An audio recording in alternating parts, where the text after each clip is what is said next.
स्वागत है आप सभी का आपकी अपनी पाठशाला पर। मैं हूं अंकित अवस्थी, आप है मेरे साथ में चीन की उपलब्धि और दुनिया की नाकामी की चर्चा करने। हाल ही में चाइना ने अपना एक फाइटर जेट दुनिया के सामने शोकेस कर दिया है।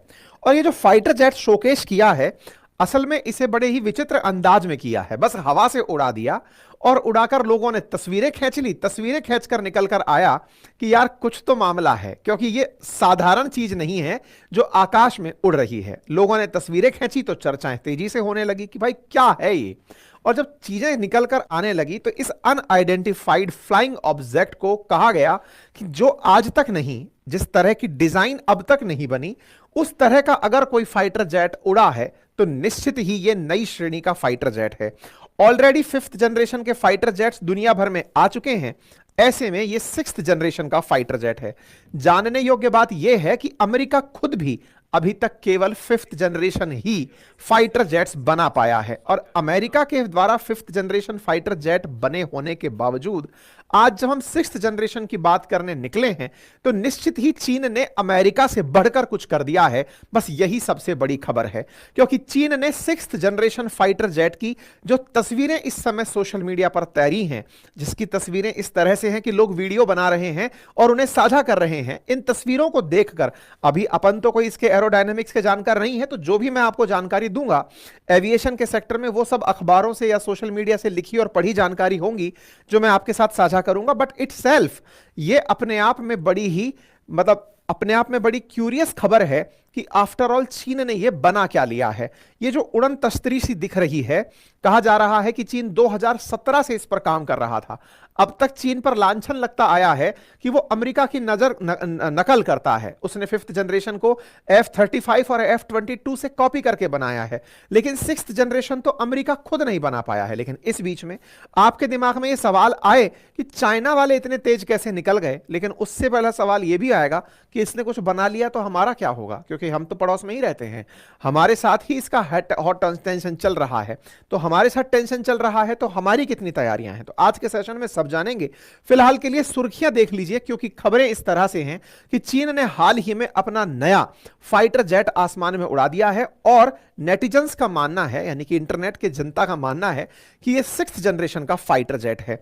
और यह 6th जनरेशन का फाइटर जेट है तो आपके दिमाग में तमाम प्रकार के प्रश्न बनने लाजमी हैं, और उनमें सबसे पहला प्रश्न यही है, आफ्टर ऑल ये होते क्या हैं, जनरेशन से फर्क क्या पड़ता है, ज्यादातर 2G 3G 4G टाइप से इनमें भी कोई 4G 5G टाइप का सिस्टम है क्या। तो कुछ इस तरह से ही चीजें हैं, एक बार के लिए ऐसे समझने का प्रयास कीजिए। हालांकि हमने अपने ट्विटर हैंडल पर भी ये जानकारी डाली थी। जनरेशन को अगर मैं आपके सामने ब्रीफ करूं तो जब भी कोई ऐसा नया टेक्नोलॉजी आ जाए जो पुरानी वालियों में नहीं था या पुरानी वाले फाइटर जेट्स में नहीं था, वो अपडेट होकर आ जाए तो जनरेशन अपग्रेड माना जाता है। जनरली जो 5th जनरेशन के फाइटर जेट्स हैं उनमें सब में लगभग एक जैसी ही स्टेल्थ टेक्नोलॉजी है, लगभग सब में एक जैसी ही चलने की स्पीड है, एक जैसे ही सारे डायनेमिक्स हैं। तो कहा जाता है कि सारी सब फैसिलिटी, यानी कि जब बात फाइटर जेट के अंदर आती है तो सबसे पहली चुनौती आती है कि फाइटर जेट दुश्मन के क्षेत्र में जाए तो पकड़ में ना आए। ये उसकी सबसे बड़ी विशेषता मानी जाती है। पकड़ में दो तरीके से नहीं आएगा, या तो बहुत तेज उड़े नंबर एक, और या फिर दूसरा कि वो स्टेल्थ टेक्नोलॉजी से बना हो। स्टेल्थ मतलब जब रडार के द्वारा रेडियो वेव्स उस पर भेजी जाएं तो वो रडार वेव्स उससे टकरा करके वापस ना लौटे, वो उनको खा जाए, मतलब किसी को यह पता ही ना चले कि कोई फाइटर जेट उड़ा है। तो इन दो पर ही सामान्यतया काम होता आया है। तो जैसे जैसे स्पीड बढ़ती है तो फाइटर जेट्स की जनरेशन चेंज हो जाती है, और जैसे जैसे स्टेल्थ में सुधार होता जाता है, यानी छुपने की क्षमता में सुधार होता चला जाता है, वैसे वैसे भी फाइटर जेट्स की जनरेशंस चेंज होती चली जाती हैं। और ऐसे में ही जो चीन का नेक्स्ट जनरेशन 6ठी पीढ़ी फाइटर जेट की बात हम कर रहे हैं, ये 6ठी जनरेशन का फाइटर जेट कहा जा रहा है कि इस पर नंबर विजिबल हुआ 36011, और ये 36 नंबर जो है वो इनकी नई सीरीज J36 को रिप्रेजेंट करता है। अब आप इस वीडियो को देखें, क्योंकि यही वीडियो इस समय सरफेस हो रहा है। यहां पर आपको आकाश में उड़ते हुए दो विमान दिखाई दे रहे हैं। इनमें से जो दो विमान हैं, इनमें से एक विमान इस J36 के नाम से बताया जा रहा है और दूसरा J20 के नाम से बताया जा रहा है। एक एस्कॉर्ट कर रहा है और एक साथ चल रहा है। ये इसकी मेडन फ्लाइट बताई गई है, मतलब पहली उड़ान। प्रोजेक्टाइल उड़ान। मतलब इसके मतलब ये नहीं है कि इसने अपनी मैक्सिमम स्पीड टच कर लिया, कुछ कर लिया, लेकिन पहली बार इसको बाहर निकाला गया है ताकि इसको चलाकर देखा जा सके। फिर सवाल आया पहली बार भी क्यों निकाला, तो कारण बताया गया कि माओ जेडोंग का जन्मदिन था। माओ जेडोंग जिन्हें चीन का संस्थापक माना जाता है, मतलब आधुनिक चीन का, तो बोले उनके जन्मदिन के ट्रिब्यूट में इसे बाहर निकाला गया। तो ये है वो फाइटर जेट जो आपको उड़न तश्तरी सा उड़ता हुआ दिख रहा है।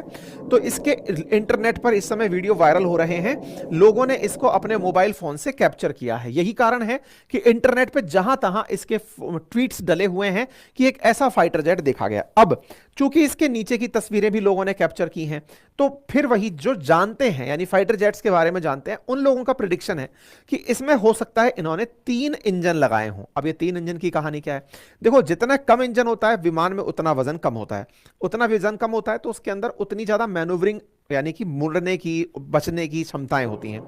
लेकिन ऐसे में जब एक इंजन होता है तो उसकी फ्यूल कंज्यूम करके और थ्रस्ट पैदा करने की क्षमताएं भी तुलनात्मक रूप से कम हो जाती हैं। तो ज्यादा इंजन वजन बढ़ाते हैं, लेकिन ज्यादा इंजन ज्यादा दूर तक जाकर ज्यादा अच्छी ताकत से उड़ने की क्षमता देते हैं। दोनों पर ही काफी सारे लोग बटे हुए हैं, लेकिन लोगों का मानना है कि इसने 3 तरह से 3 इंजन डाल करके इसमें निश्चित ही ज्यादा ताकत पैदा की है ताकि ये तेज गति से उड़कर जा सके।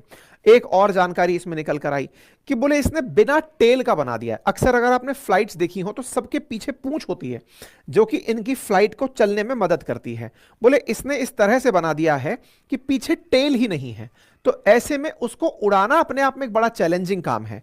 तो कहा जा रहा है कि हो सकता है इन्होंने इस एयरक्राफ्ट के अंदर आर्टिफिशियल इंटेलिजेंस का उपयोग करके जो भी एयर के डायनामिक्स हैं उनका उपयोग किया है ताकि ये बैलेंस करके उड़ सके। मतलब डिजाइन अपने आप में टेललेस होना, ये अपने आप में इसकी एक बड़ी विशेषता बताई जा रही है। 3 इंजन का कॉन्फ़िगरेशन होना बड़ी विशेषता बताई जा रही है। जब 3 इंजन है तो पेलोड ज्यादा ले सकेगा और ज्यादा लंबी दूर तक उड़ सकेगा, ये इसकी चौथी बड़ी विशेषता बताई जा रही है। और सबसे इंपॉर्टेंट, चूंकि इसमें स्टेल्थ टेक्नोलॉजी है तो ये लंबा सर्वाइव कर पाएगी। स्टेल्थ टेक्नोलॉजी है का मतलब क्या है? इसका मतलब यह है कि ये किसी की पकड़ में नहीं आएगी। इस तरह की विशेषताओं के साथ इसे बताया गया है। क्या अमेरिका ने ऐसा कुछ बनाया है? तो अमेरिका अभी F-22 और F-35 से ऊपर नहीं उठ पाया है। इससे ऊपर उठने के लिए उसने NGAD नाम से जो डिजाइन बनाया हुआ था वो भी कुछ ऐसा ही है, बिना टेल का। जैसे F-22 देखेंगे तो उसमें टेल है।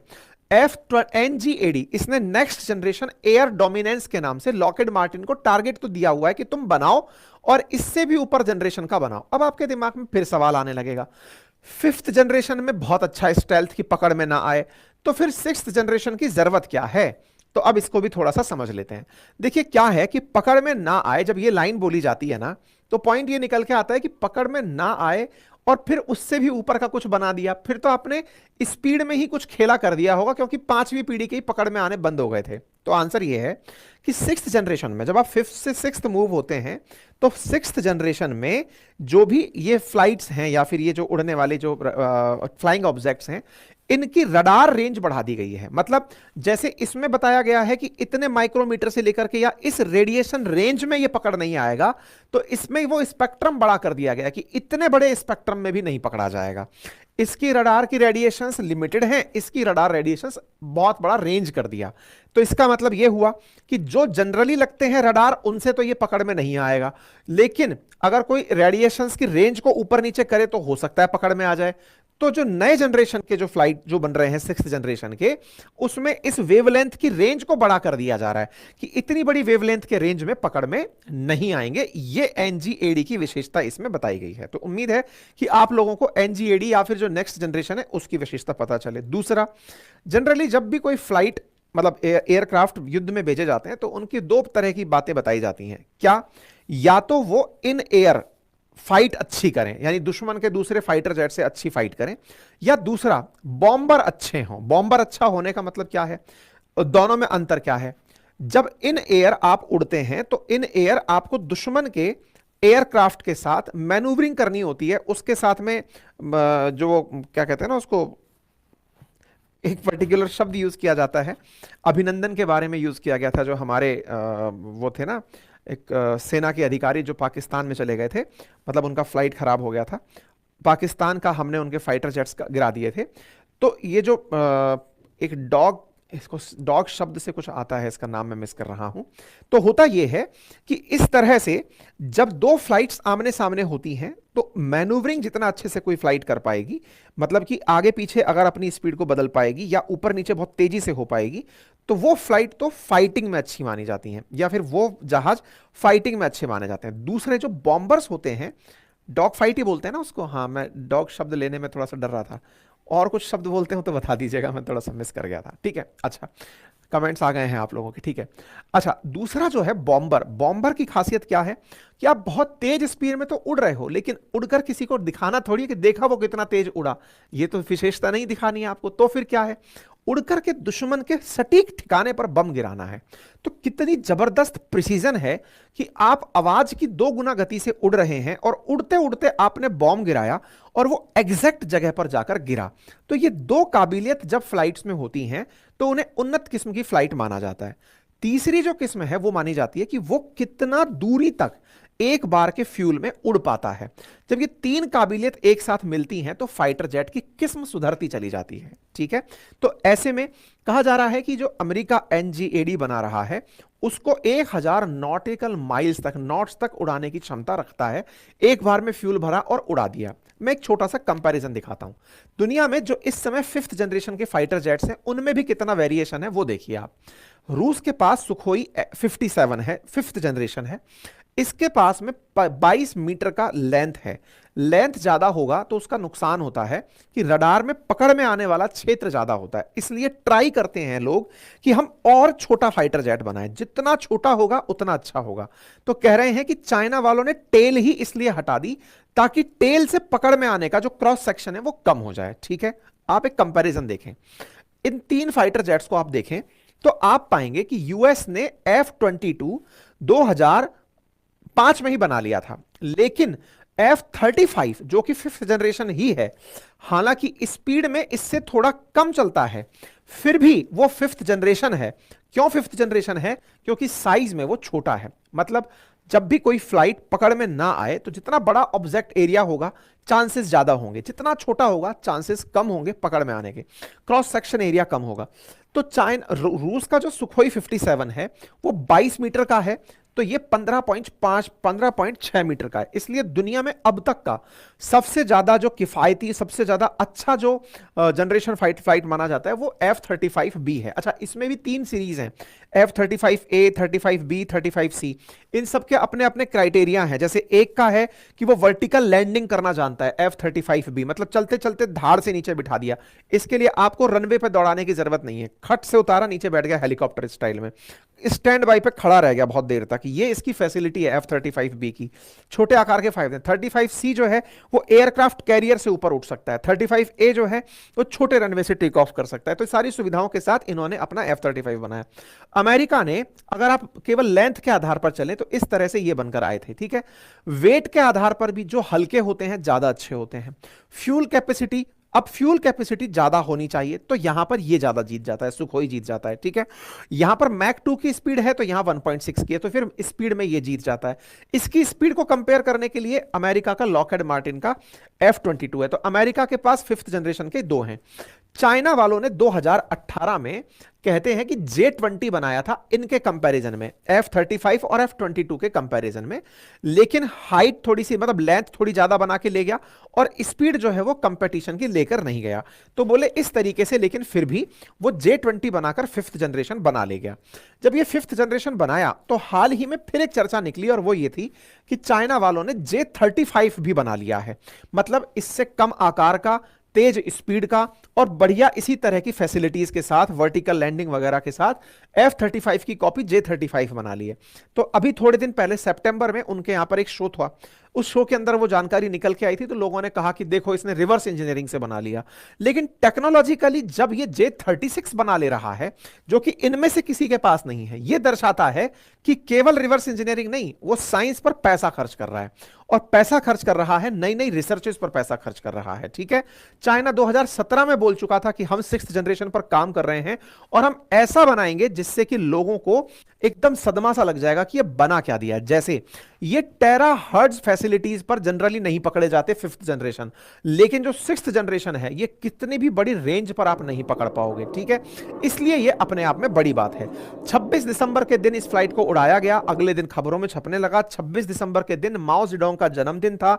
माओ जेडोंग जो चाइना के संस्थापक माने जाते हैं, उनके जन्मदिन पर ट्रिब्यूट देने के लिए इस फ्लाइट को मेडन फ्लाइट में उड़ाया गया, ऐसा नेटिजन्स का मानना है। ठीक है, चाइना 2019 में भी खबर निकल कर आई थी कि 6th जनरेशन पर लगातार ट्राई कर रहा है, और अगर ये मेडन फ्लाइट है, हालांकि अभी इसका शक्ति परीक्षण नहीं हुआ है, लेकिन चलाकर अगर देखा गया है तो अपने आप में ये बहुत सारी बातें बता रहा है। ठीक है, तो काफी सारे लोग इस पर जो विषय विशेषज्ञ हैं वो अपनी तरफ से सारी जानकारियां दे रहे हैं। 3 इंजन वाली बात भी मैंने आप लोगों को बता दी है। चूंकि इसमें चेंगडू नामक जगह से निकला है तो इसे चेंगडू J36 के नाम से ट्रीट किया जा रहा है। तो अब बड़ा सवाल यह है कि अमेरिका की तैयारी क्या है, अमेरिका के साथ इनका कंपटीशन चल रहा है तो ये किस तरह के मायने रखता है। तो जैसे मैंने आपसे कहा कि अमेरिका के फाइटर जेट्स के मुकाबले ही इसको तैयार किया जा रहा है। अमेरिका ऑलरेडी बहुत शक्तिशाली है फाइटर जेट्स के मामले में, लेकिन चीन अपने आप को दूसरी शक्ति होने के नाम पर बढ़िया ताकत के साथ आगे बढ़ रहा है। अब एक बड़ा सवाल हमारे लिए भी बनता है और वो ये है, चलो अमेरिका चाइना तो अपनी अपनी बात लड़ लेंगे, हम कहां खड़े हैं। तो भारत भी अपने स्तर पर राफेल रखता है जो कि 4.5 जनरेशन का है, 4.5 जनरेशन का है। तो 4.5 जनरेशन में क्या होता है, मतलब इसमें इतनी अच्छी स्टेल्थ कैपेसिटी नहीं है, यानी कि छुप के चलने की क्षमता नहीं है जितनी 5th जनरेशन वालों में होती है, इसलिए इसे 4.5 जनरेशन का कहा जाता है। ठीक है, हम अपनी सुविधा के अनुसार इसमें परिवर्तन करके इसको और उन्नत किस्म का बना सकते हैं। तो ये तो हुआ भारत के पास। भारत और क्या कर रहा है, भारत लगातार अपने पास इंडिजीनियस तरीके से 5th जनरेशन एयरक्राफ्ट बनाने की तैयारियां कर रहा है। हम तैयारी कर रहे हैं, लेकिन हम इतने पिछड़े क्यों हैं? बड़ा कारण है साहब, चाइना वालों का रक्षा बजट $471 बिलियन है और हमारा $75 बिलियन है। सर हम बढ़ा क्यों नहीं देते? क्योंकि हम गरीब हैं। हम कितने गरीब हैं भाई? चाइना का आज जो जीडीपी है वो $20 बिलियन के अराउंड है, $20 ट्रिलियन के अराउंड है, और हम लोगों का $5 ट्रिलियन अभी पहुंचा नहीं है, सपना है। हम $3.5 ट्रिलियन के आसपास हैं। तो ऑनेस्ट आंसर तो यह है कि कम से कम 5 गुनी बड़ी इकोनॉमी चाइना है। पॉपुलेशन हम उनसे ज्यादा लेके बैठे हैं, लेकिन इकोनॉमी हमसे 5 गुना ज्यादा लेकर वो बैठा हुआ है। 5 गुना मतलब जो हमने यात्रा की है अब तक, उस यात्रा में हमें 75 साल लगे हैं। जितनी यात्रा हुई है हमको 5 टाइम्स हमारी ये यात्रा करनी है। जबकि कहा जाता है कि चीन और भारत एक साथ आजाद हुए थे, चीन हमसे थोड़ा बहुत लिटिल बिट आगे ही आजाद हुआ था। ऐसे में हम दोनों की यात्रा में इतना डिफरेंस हो गया कि हम जितना अब तक जीडीपी बनाए, हमसे 5 गुना बड़ी जीडीपी बनाकर अगर चीन बैठा है तो निश्चित ही उसका बजट भी हमसे अगर 5 गुना ज्यादा है या 6 गुना ज्यादा है तो वो लाजमी है भाई, पैसा है तो खर्च करेगा। तो हम क्या कर सकते हैं? हम रक्षा बजट बढ़ाएं जी, पहले खुद की कैपेसिटी बढ़ाएं, पहले हम अपने आप को बड़ा बनाएं। हम झगड़ने के लिए तो तैयार हैं कि हम झगड़ेंगे चीन से, लेकिन आर्थिक रूप से भी काबिल बनाएं। देश का युवा अपने आप को इस तरह से सोच में ले जाए कि आज जो चीन जिस तरह से डेवलपमेंट कर रहा है, जिस तरह से मैन्युफैक्चरिंग सेक्टर में, जिस तरह से हर सेक्टर में ग्रो कर रहा है, भारत में हम इसकी ग्रोथ में कैसे कॉन्ट्रीब्यूट कर सकते हैं। मूल रूप से तो हमें वहां से समझना पड़ेगा। अगर आयुर्वेदिक ट्रीटमेंट चाहिए, एलोपैथिक ट्रीटमेंट चाहिए तो बनाओ हवाई जहाज। मतलब यह है कि अगर बाहरी दिखावे से आपको ठीक होना है तो करिए। आयुर्वेद कहते हैं ना, जड़ से बीमारी को मिटाती है। तो जड़ क्या है? जड़ यह है कि हम भारत के लोग अपने आप को पहले यह समझें कि हमें आर्थिक रूप से संपन्न इकोनॉमी अगर बनना है तो उसके लिए हमें बहुत कुछ करने की अभी आवश्यकता है। खैर, फिलहाल के लिए एलोपैथिक ट्रीटमेंट में तेजस का नाम है। तेजस भी हम लोग ट्राई कर ही रहे हैं, बढ़िया से हमने इंडक्ट भी करा लिया है और इसके अंदर भी नए नए मॉडल्स हम ट्राई कर रहे हैं। इसमें इंजन अमेरिकी आना है। वही बात है कि हमारे यहाँ पे जब दवाइयां बनती हैं एलोपैथ की, तो एक्टिव फार्मास्यूटिकल इंग्रेडिएंट्स भी जैसे हम चाइना से मंगाते हैं, वैसे तेजस का जो इंजन है वो जी से मंगा रहे हैं। जी वाले दे नहीं रहे, तो हमारे तेजस की डिलीवरी लेट हो रही है। मार्क 1A हम बनाएंगे, वो भी आ जाएगा, लेकिन फिर भी वो आएगा तो 6th जनरेशन तो नहीं होगा। बात यहां 6th जनरेशन की है, तो तेजस देख करके खुश होने की आवश्यकता नहीं है। हाँ, हमारे पास तेजस है, बस ये सोचकर खुश होने की आवश्यकता है। ठीक है, फिलहाल के लिए इतना ही। धन्यवाद, अपना ख्याल रखें। पढ़ने लिखने वाले